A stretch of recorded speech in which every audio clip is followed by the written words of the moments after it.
नमस्कार, स्वागत है आपका अपनी क्लासेज में। और आज अपने नया टॉपिक लेकर आए हैं बाइलिंगुअल अप्रोच, या जिसे मेथड भी बोल दिया जाता है।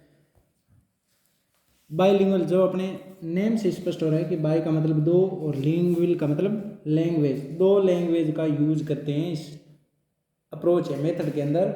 और ये मेथड आई क्यों? ये मेथड आई जीटी और डायरेक्ट मेथड की कमियों को दूर करने के, क्योंकि जीटी के अंदर तो अपने ट्रांसलेशन और ग्रामर को ज़्यादा यूज करते थे, और इसके विरोध में आई अपने पास डायरेक्ट मेथड, जिसके अंदर अपने को ट्रांसलेशन करने का कहीं काम ही नहीं पड़ा। और जीटी के अंदर अपने L1 का खूब सारा यूज करे थे, अनुवाद करे थे, L1 का यूज करे थे, और डायरेक्ट के अंदर L1 का यूज ही बंद कर दिया। तो इन दोनों के बीच जो कड़ी का काम करे, कैसे बच्चा सीखेगा कैसे? अगर बच्चे को अपनी लैंग्वेज का यूज ही नहीं करने दिया तो वो बच्चा लैंग्वेज से कट जाएगा, वो सीख भी नहीं पाएगा। इसी कारण इन दोनों के बीच में जो इन दोनों के बीच में जो एक मेथड या अप्रोच आई जिसने इन दोनों की कमी को पूर्ति किया, उसी का नाम था बाइलिंगुअल मेथड या अप्रोच। यानी इसके अंदर ना ही तो ज़्यादा L1 का यूज किया जाता, और इसकी तरह ना ही इसके अंदर L1 को बैन किया जाता कि L1 को यूज करना ही नहीं। इसके अंदर तो L1 का यूज करते ही नहीं, और इसके अंदर इतना ज़्यादा करते हैं मातृभाषा का, जिसमें अनुवाद करवा के, ग्रामर रटवा के, और मेन जो टारगेट होता है अपना टारगेट लैंग्वेज L2, जिसको भूल ही जाते हैं अपने। तो इन दोनों की कमियों को पूरा करते हुए इसमें L1 का भी यूज कर सकते हैं और L2 सिखाई जाती है। तो इन्हीं कमियों को दूर करने के लिए bilingual use method I, approach I अपने पास। तो ये ग्रामर ट्रांसलेशन मेथड और डायरेक्ट मेथड के बीच की कड़ी के रूप में काम है। और इसमें ऐसा बताया गया कि जब बच्चा अपनी मातृभाषा सीखता है तो वो अपने आसपास के वातावरण के जो शब्द होते हैं, वस्तु होती है, उनकी अवधारणा अपने आप ही सीख लेता है, उनका ज्ञान कर लेता है। तो इसी प्रकार अगर अपने विदेशी या फॉरेन लैंग्वेज पढ़ाएं या L2 पढ़ाएं, तो इसी अवधारणा के समान अपने मातृभाषा के जो शब्द है उन्हीं को अगर इंग्लिश में भी साथ साथ बताते रहें या L2 के अंदर बताते रहें, तो वो बच्चा टारगेट लैंग्वेज को सीख सकता है। और इसी के आधार पर ये बाइलिंगुअल मेथड फॉरेन लैंग्वेज या L2 को पढ़ाने के लिए काम में ली गई। तो अब आपने देख लिया कि bilingual method GT and direct method के बीच में कड़ी का काम करती है। तो अब अपने देखते हैं कि ये आई कहाँ से। तो इस मेथड को CJ डॉडसन नाम का एक एजुकेशनिस्ट हुआ, उसने इस लैंग्वेज के अंदर यूज किया है। लैंग्वेज टीचिंग अप्रोच जो भाई CJ डॉडसन के द्वारा इसको लैंग्वेज के अंदर यूज किया गया, यानी इसका आविष्कार किया गया, इसका इन्वेंट किया गया CJ डॉडसन के द्वारा। और ये मेथड होती क्या है? ये मेथड जब डायरेक्ट मेथड के द्वारा बच्चे को पढ़ाया जाता है तो किसी वर्ड का अगर अर्थ टारगेट लैंग्वेज के अंदर समझना कठिन हो जाता है, तो वहाँ बच्चे को अपनी मातृभाषा का यूज करने की छूट दी जाती है कि वो बच्चा अपनी मातृभाषा के अंदर उस वर्ड को समझ सकता है या उस वर्ड को मातृभाषा के अंदर यूज कर सकता है। और जो अपनी L1 होती है यानी मातृभाषा होती है, वो भी तभी तक यूज की जाती है जब तक बच्चे को वो शब्द या वर्ड वो सीख नहीं जाता। जैसे ही वो बच्चा यानी इनिशियल स्टेज के अंदर ही उसको यूज करने दिया जाता है, जैसे ही वो बच्चा उस वर्ड को सीख जाता है तो उस L1 का यूज बंद कर दिया जाता है। तो इसी पर आधारित ये विधि है जिसको CJ डॉडसन ने लैंग्वेज को सीखने के लिए इन्वेंट किया, यानी आविष्कार किया, जिसका बाइलिंगुअल मेथड का आविष्कारक इन्वेंटेड बाय CJ डॉडसन माना जाता है। ये अप्रोच है क्योंकि इसको लैंग्वेज को सिखाने के लिए बाइलिंगुअल एक मेथड ना होकर अप्रोच है, क्योंकि इसके अंदर बहुत सारी मेथड्स का यूज करके, प्रिंसिपल्स का यूज करके इसको सिखाया जाता है लैंग्वेज को, इसलिए इसको अप्रोच भी बोल दिया जाता है। तो अपने ये करेक्टरिस्टिक देखे, strategically uses both the students mother tongue L1 and the target tongue, यानी बच्चे की दोनों ही भाषाओं का यूज किया जाता है, L1 एंड L2 का यूज करवाया जाता है बच्चे को भाषा सिखाने के लिए। To facilitate faster learning, L1 का यूज क्यों करवाया जाता है कि फैसिलिटेट हो, बच्चा लर्न करने में जल्दी सीखे, इसलिए L1 का यूज किया जाता है। क्योंकि L2 का डायरेक्ट में यूज करने से बच्चा उस भाषा से कटने लग जाता है, जिस कारण वो टारगेट लैंग्वेज को सीख नहीं पाता। तो L1 का यूज क्यों किया जाता है? फास्टर लर्निंग के लिए, स्पेशली फॉर बिगिनर्स, यानी जो शुरू में बच्चे आते हैं छोटे, उनको वो वर्ड मातृभाषा में सीखे होते हैं, तो उन्हीं को साथ साथ में मातृभाषा के जैसे सेब वो सीख रहता है, उसको इंग्लिश में बता दिया जाता है एप्पल, इसे एप्पल बोलते हैं। वो बिगिनर्स के लिए बहुत कारगर सिद्ध होती है। By using L1 for explanation, L1 का यूज केवल एक्सप्लेन करने के लिए, यानी कोई वर्ड टिपिकल आ गया उसी का एक्सप्लेन करते हैं, सारी का वर्ड टू वर्ड ट्रांसलेशन नहीं किया जाता। कोई टिपिकल वर्ड आ गया, कोई लॉन्ग वेकेबलरी आ गई, तो उसको बताने के लिए, एक्सप्लेन करने के लिए, या कंपेयरिंग कंसेप्ट, यानी ग्रामर के कंसेप्ट है जो अपने मातृभाषा में बच्चे को अच्छे से आते हैं, तो उनको कंपेयर करके, कंसेप्ट को कंपेयर करके बताया जाता है। एंड प्रोवाइडिंग इमीडिएट मीनिंग, तो हाथ मीनिंग बच्चे को अर्थ समझ में आ जाए, इसके लिए भी L1 का यूज करवाया जाता है। Bridging gaps will building confidence, यानी गैप जो होता है बच्चे का L1 और L2 के बीच में, उस गैप को भरने के लिए भी ये बाइलिंगुअल मेथड ब्रिज का काम करती है। While building confidence before gradually with drawing the native language for monolingual practice, यानी बच्चे के साथ जैसे जैसे बच्चा धीरे धीरे ग्रेजुअली बच्चा L2 की तरफ बढ़ने लगता है, तो धीरे धीरे नेटिव लैंग्वेज को हटा दिया जाता है, फिर यूज नहीं किया जाता क्लास के अंदर, और केवल मोनोलिंगुअल प्रैक्टिस करवाई जाती है। यानी मोनोलिंगुअल का मतलब एक ही भाषा में जो टारगेट लैंग्वेज होती है उसी के अंदर प्रैक्टिस करवाई जाती है। मोनोलिंगुअल का मतलब एक, मोनो का मतलब एक, लिंगुअल का मतलब भाषा, एक ही भाषा जो L2 होती है उसके अंदर प्रैक्टिस करवाई जाती है। क्योंकि धीरे धीरे बच्चे को जैसे कॉन्फिडेंस बिल्ड होने लगता है, वो ब्रिज है, वो गैप भरने लगता है, तब उसकी ग्रेजुअली यानी धीरे धीरे उस बच्चे से नेटिव लैंग्वेज यानी L1 है उसको यूज़ करना बंद करवा दिया जाता है, और L2 के अंदर ही सारी प्रैक्टिस करवाई जाती है। क्योंकि जैसे वो कोई कठिन वर्ड था उसको टारगेट लैंग्वेज के अंदर पढ़ना सीख लेता है, उसका मीनिंग समझ लेता है, जानने लग जाता है, तब उसको मातृभाषा को यूज करवाना बंद कर दिया जाता है। It focuses on sentence pattern, यानी इसमें सबसे ज़्यादा बच्चे को सेंटेंस दिए जाते हैं पढ़ने के लिए, याद करने के लिए, यानी सेंटेंस पैटर्न पर, ना कि वोकेबलरी रटाई जाती है। सिर्फ और सिर्फ सेंटेंस दिए जाएंगे, उसको टीचर ही वही बोलेगा और बच्चा भी उन्हीं को याद करेगा, उनको याद करके अगले दिन लिखवाए जाएंगे और बुलवाए जाएंगे, स्पीकिंग एंड राइटिंग करवाई जाएगी। तो इस प्रकार उस स्पीकिंग और राइटिंग अर्ली वो सीख जाता है जल्दी से ही। और middle ground between the direct method, जिसमें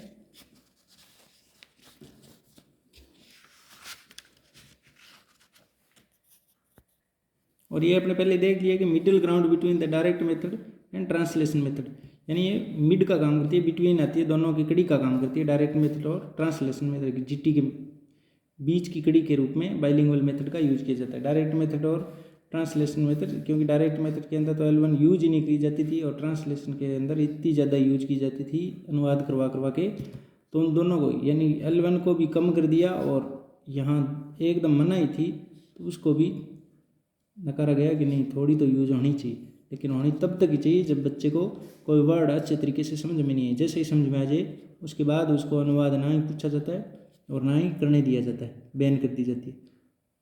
word for word translation note done by the teacher, यानी जिस तरह जीटी मेथड के अंदर वर्ड टू वर्ड यानी वर्ड फॉर वर्ड ट्रांसलेशन करवाया जाता है, अनुवाद कराया जाता है एक एक वर्ड का, वैसा इसके अंदर note done by the teacher ऐसे नहीं किया जाता। ट्रांसलेशन सिर्फ एक आधी वोकेबलरी नहीं आती है तो उसके बारे में बता दिया जाता है, बाकी ट्रांसलेशन नहीं किया जाता। इंग्लिश में पैसेज दे दिया जाएगा, उसको इंग्लिश में ही पढ़ना होता है और इंग्लिश के अंदर ही ट्रांसलेट किया जाता है। केवल टारगेट लैंग्वेज का यूज किया जाता है, सिर्फ इनिशियल एज के अंदर ही, इनिशियल क्लास एज के अंदर ही सिर्फ इंग्लिश L1 का यूज किया जाएगा, और जैसे ही बच्चा उस वर्ड को पकड़ कर लेगा तब उसको L1 को बंद कर दिया जाएगा। English passage are explained in English and not in the students mother tongue के अंदर अनुवाद नहीं किया जाएगा। सिर्फ जो कठोर वर्ड, जो कठिन वर्ड आ गया, जैसे अपने इंग्लिश पैसेज आर एक्सप्लेन्ड, इसका अगर बच्चे को अर्थ का पता नहीं है, इंग्लिश में इसके पैरेलल कोई वर्ड नहीं मिल रहा है, उसको कोई विचार कंसेप्ट नहीं बन रहे हैं, तो इसको हिंदी में यानी L1 के अंदर बता दिया जाएगा। आगे के वर्ड को नहीं बताया जाएगा कि एक्सप्लेन का मतलब वो व्याख्या करना। तो इस प्रकार बच्चे को ये बता दिया, और एक बार बताने के बाद बच्चे को समझ में आ जाएगा तो आगे के बारे में दोबारा से इसको एक्सप्लेन करके नहीं बताया जाएगा। तो इस प्रकार ये अपने बेसिक जानकारी थी बाइलिंगुअल मेथड के बारे में, वो देख ली। अब अपने देखते हैं करेक्टरिस्टिक के बारे में कि बाइलिंगुअल मेथड की करेक्टरिस्टिक यानी विशेषताएँ क्या क्या है। तो बाइलिंगुअल मेथड की मेनली तो अपने देखिए वही होती है, लेकिन अलग से विस्तार से जो अपने पिछले एग्जाम्स के अंदर L1 या L2 या सेकेंड ग्रेड या सीटेट अन्य में आए हैं, उनके आधार पर अपने बनाकर लाए हैं पॉइंट्स, उनको देखते हैं। तो करेक्टरिस्टिक में teacher let L1 use only teacher uses mother language to clarify meanings not the students, यानी L1 का यूज केवल और केवल ओनली टीचर ही यूज करता है, बच्चा नहीं करता इसका यूज, सिर्फ टीचर ही। अगर मान लो जैसे इस वर्ड का बच्चे को पता नहीं है कि इसका पैरेलल वर्ड क्या होता है या इसका मीनिंग क्या होता है, बच्चा समझ नहीं पा रहा है, तो इसका टीचर एक बार बता देगा ट्रांसलेट करके इसको क्लेरिफाई को, उसके बाद दोबारा से नहीं यूज करेगा। और टीचर ही कर सकता है सिर्फ और सिर्फ, स्टूडेंट करता है नहीं। स्टूडेंट L1 का यूज नहीं करता, केवल टीचर ही करता है। टीचिंग यूनिट इसकी सेंटेंस होती है, ना कि वर्ड। जैसे वर्ड टू वर्ड एक एक शब्द का जैसे इसका अर्थ हिंदी में बताया, इसका बताया, ये तो ट्रांसलेशन मेथड के अंदर ही होता है। तो उसी को हटाने के लिए, ट्रांसलेशन मेथड की कमी को दूर करने के लिए अपने इसको लेकर आए। तो टीचिंग यूनिट भी सेंटेंस होती है। दूसरी L1 ब्रिजिंग लैंग्वेज गैप्स, यानी दो भाषाओं के बीच में L1 और L2 के बीच में बच्चे में गैप होता है, उस गैप को भरने के लिए L1 का यूज किया जाता है। और एक्सप्लेन और किया भी कब जाता है, जब कोई नया कंसेप्ट आ जाए, नया वर्ड आ जाए, making learning less stressful and faster, यानी बच्चे के अंदर दिमाग पर ज़्यादा स्ट्रेस ना आए, इसलिए उस L1 का यूज करके बच्चे को थोड़ा हल्का फुल्का बता दिया जाता है, जिससे बच्चा आसानी से जल्दी से सीख पाए। यानी न्यू कंसेप्ट को एक्सप्लेन करने के लिए ही टीचर L1 का यूज करता है, जिससे वो L1 और L2 के बीच में बच्चे में गैप है, उनके बीच L1 है जो ब्रिज का काम करे। इसीलिए L1 बाइलिंगुअल मेथड का यूज किया जाता है क्लासेस के अंदर। और फोर्थ है LSRW डेवलप्ड इंटीग्रेटेड। LSRW के अंदर भी इसमें बराबर रूप से ध्यान दिया जाता है, लेकिन इतना भी नहीं होता। लेकिन LSRW बच्चे को पैसेज दे दिया जाएगा, टीचर पढ़ेगा तो सुनेगा, फिर टीचर उससे पढ़वाएगा तो स्पीक होगी, रीड होगी, और उसको बाद में क्वेश्चन करने भी देंगे तो राइट भी होगी। इसी तरह L1 ग्रेजुअली विथड्रॉल, यानी धीरे धीरे बच्चे से L1 जैसे ही बच्चा इनिशियल स्टेज के अंदर वो वर्ड सीख लेता है, वोकेब सीख लेता है, उसको समझ में आने लग जाती है, तो L1 का यूज करना बंद कर दिया जाता है, यानी उसको विड्रॉ कर दी जाती है, छोड़ दी जाती है, हटा दी जाती है L1 को। इसी तरह 6th नंबर है drills and dialogues uses sentences pattern. Sentence pattern किए जाते हैं ड्रिल और डायलॉग्स के अंदर, यानी बच्चे को सेंटेंस दे दिया, सेंटेंस के अंदर ही, सेंटेंस पैटर्न के अंदर ही अभ्यास करवाया जाएगा। बच्चे से वार्तालाप ही सेंटेंस के अंदर ही करवाई जाएगी, कोई सेंटेंस वर्ड की या मीनिंग नहीं पूछे जाएंगे, सिर्फ सेंटेंस के अंदर ही बातें की जाएगी, सेंटेंस पूरे सेंटेंस को इसमें अहमियत दी जाती है। Drills and dialogues open with visual aids, यानी ड्रिल और डायलॉग होते हैं, अगर बच्चा वो समझ नहीं पा रहा है तो उसके विजुअल एड्स का यूज करके उस बच्चे को बताया जाता है, अभ्यास करवाया जाता है कि ये क्या है, देख कर बताओ। वो भी इंग्लिश में बोलेगा टीचर ही, और स्टूडेंट भी उसका इंग्लिश में जवाब देगा। अगर बच्चा वहाँ अटक गया कि ये क्या है, नहीं पढ़ना नहीं आ रहा या बता नहीं पा रहा है, तो उसको हिंदी में बता दिया जाएगा, और उसके पैरेलल वर्ड वहीं हाथों हाथ ही इंग्लिश में बता दिया जाएगा। तो इंग्लिश में जैसे ही बच्चा सीख जाता है तो हिंदी का वर्ड आज के बाद यूज करना बंद कर दिया जाता है। तो ड्रिल एंड डायलॉग भी विजुअल एड्स के साथ, यानी जो सहायक सामग्रियाँ उनके द्वारा करवाई जाती है। 7th नंबर है meaning of new words. New words के कोई मीनिंग हो, फ्रेजेज हो, ईडियम्स हो, सेंटेंसेज एंड ग्रामेटिकल रूल्स हो, is conveyed through L1। L1 के थ्रू बच्चे को कोई नए मीनिंग, वर्ड्स के मीनिंग है, फ्रेजेज है, कठिन आ जाए, कोई टफ आ जाए, ईडियम आ जाए, या सेंटेंसेज आ जाए, या ग्रामर के कोई रूल आ जाए, तो L1 के थ्रू कन्वे करवाए जाते हैं, बताए जाते हैं।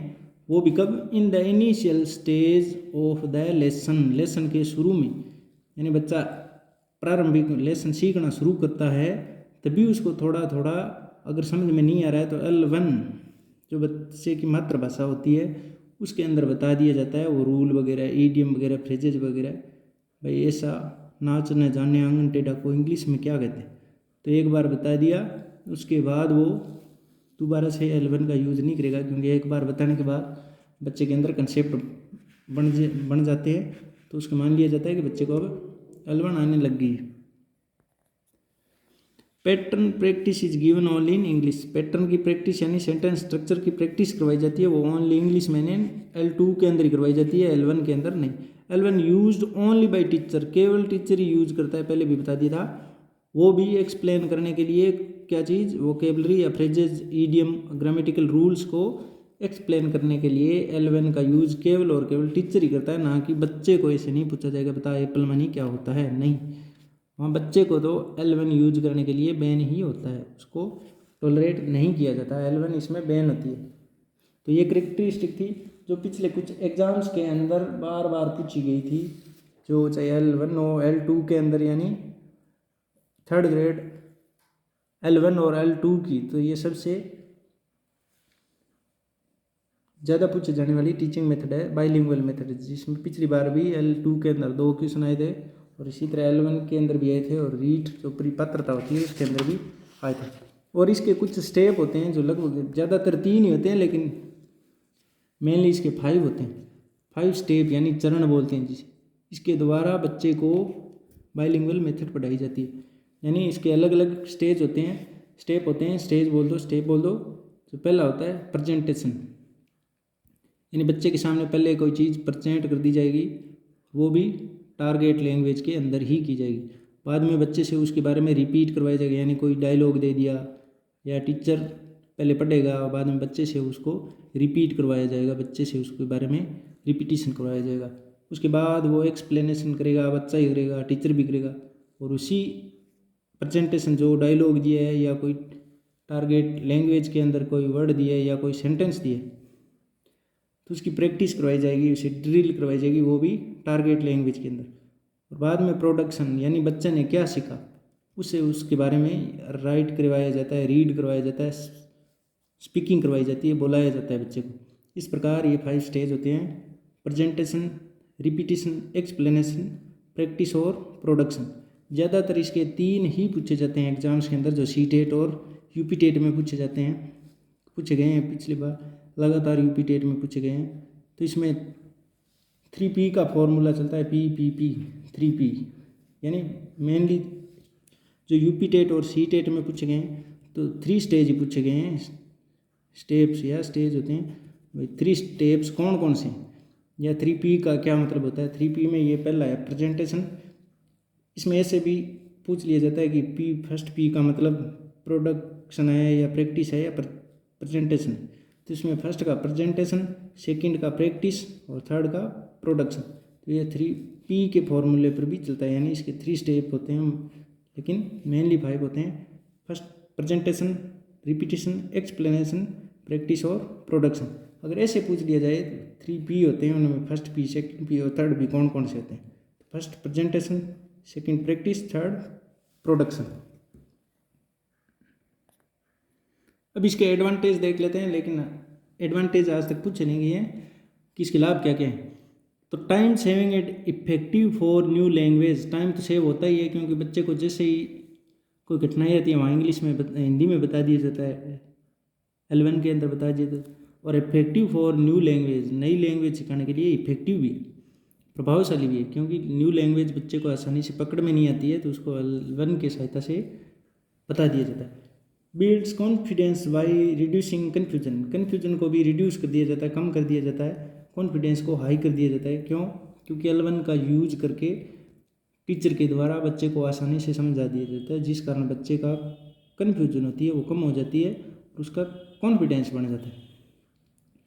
और इंडिया के लिए सूटेबल भी है, suitable for diverse language context like India, यानी जहाँ भिन्न भिन्न भाषाएं बोली जाए, विविधताओं का देश हो, विविधता हो भाषाओं में, ऐसे देशों में ये सूटेबल भी है। और अपना इंडिया है ही ऐसा, तो वहाँ 2 भाषाएं लगभग बोली जाती है, तो उन देशों में टारगेट लैंग्वेज पढ़ाने के लिए ये सबसे कारगर है। तो ये 3 एडवांटेज हो गए इस लैंग्वेज टीचिंग इस मेथड की। और इसी तरह अपने देखते हैं इसके डिसएडवांटेज, यानी इसकी हानियाँ क्या क्या, ये ज़्यादातर पूछे जाते हैं, जो पिछले एग्जाम्स में लगातार पूछे गए हैं। Disadvantages can be challenging in very multilingual groups, ये सबसे बड़ी समस्या है कि इंडिया के अंदर बहुत सारे स्कूल्स के अंदर एक ही क्लास के अंदर बहुत सारी भाषाओं विविधताओं वाले, एक पंजाबी है, एक हिंदी है, एक राजस्थानी है, एक सिंधी कोई भाषा का बेटा है, तो उन अलग अलग बच्चों को कैसे बताया जाए L1 कौन सी मानी जाए, इसलिए ये सबसे बड़ी प्रॉब्लम होती है। Can be challenging in very multilingual groups, over reliance on L1 can hinder fluency और प्रोनाउंसिएशन, L1 का ज़्यादातर टीचर यूज करने लग जाता है तो बाद में वो पूरा ही बताने लग जाता है, जिस कारण उसकी फ्लुएंसी, बच्चे की जो स्पोकन या LS में जो फ्लुएंसी होनी चाहिए उसमें बाधा आने लग जाती है, और बच्चे की प्रोनाउंसिएशन होती है, उच्चारण भी बिगड़ने लग जाता है, क्योंकि L1 का ज़्यादा यूज कर करके। If the teacher fails to understand this method there is a danger of making this method into translation method, जो पिछली बार L2 के अंदर पूछा भी गया था कि अगर टीचर इस मेथड का यूज करना फेल हो जाता है, इस मेथड के यूज करने में, भाई अपने को हिंदी में या L1 में बताना ही नहीं है, अपने तो एक आधा वर्ड ही बताना है, बाकी इंग्लिश टू इंग्लिश ही बताना है, अगर ये करने में सक्सेस नहीं हो पाता टीचर, तो वो वर्ड टू वर्ड ट्रांसलेशन करने लग जाता है, और जिस कारण ये ट्रांसलेशन मेथड बन जाती है और बाइलिंगुअल को भूल जाता है। तो ये भी एक खतरा होता है, डिसएडवांटेज है बाइलिंगुअल मेथड का। There is every chance to get confused while differentiating the features of the L1 and foreign language, और यहाँ कन्फ्यूजन भी हो जाती है टीचर खुद को भी और बच्चे को भी कि L1 और फॉरेन लैंग्वेज के जो फीचर्स हैं उनको अलग कैसे किया जाए, और इन कारण वो कन्फ्यूज भी हो जाता है, यानी रूल ग्रामर के इंग्लिश में कैसे चल रहे हैं, L1 में कैसे चल रहे हैं, या इस वोकेबलरी को पैरेलल वर्ड का मीनिंग होता है अपनी L1 के अंदर, तो उसको भी उन दोनों में कन्फ्यूज होने लग जाती है, जिस कारण भी बच्चा फॉरेन लैंग्वेज को इस मेथड के द्वारा पढ़ नहीं पाता, समझ नहीं पाता। इसी तरह the teacher must be fluent in L1 L2 also, यानी टीचर भी इस लैंग्वेज टीचिंग को पढ़ाना चाहता है बाइलिंगुअल के माध्यम से, तो टीचर L1 के अंदर फ्लुएंट होना ही चाहिए, इसके अलावा L2 के अंदर भी फ्लुएंट होना चाहिए, यानी धाराप्रवाह बोलना आना चाहिए उसको। L1 के अंदर होगा तभी वो, अगर कोई वर्ड इंग्लिश का टिपिकल आ गया तो उसको अपनी L1 के अंदर हाथों हाथ बता पाएगा, अगर वो धाराप्रवाह नहीं, फ्लुएंट नहीं है L1 के अंदर, तो उस वर्ड का डेफिनेशन बता नहीं पाएगा, जिस कारण वो ये बाइलिंगुअल मेथड है वो फेल हो जाएगी। तो इस प्रकार अपने ये डिसएडवांटेज देख लिए, जो लगभग अपनी करेक्टरिस्टिक पढ़ी या एडवांटेज पढ़े, डिसएडवांटेज पढ़े, वो लगभग पीछे के एग्जाम्स के अंदर चाहे सेकंड ग्रेड हो, चाहे रीट L1 L2 या थर्ड ग्रेड की मैट्रिक्स हो, या CTET या UP-TET के अंदर लगभग पूछे गए थे। उन्हीं में से मैंने ये पॉइंट्स बनाकर आपको दिए हैं। अगर अच्छा लगे तो लाइक शेयर सब्सक्राइब ज़रूर करें, और बताएं ज़रूर कमेंट करके कि कैसे लगी, और थैंक यू।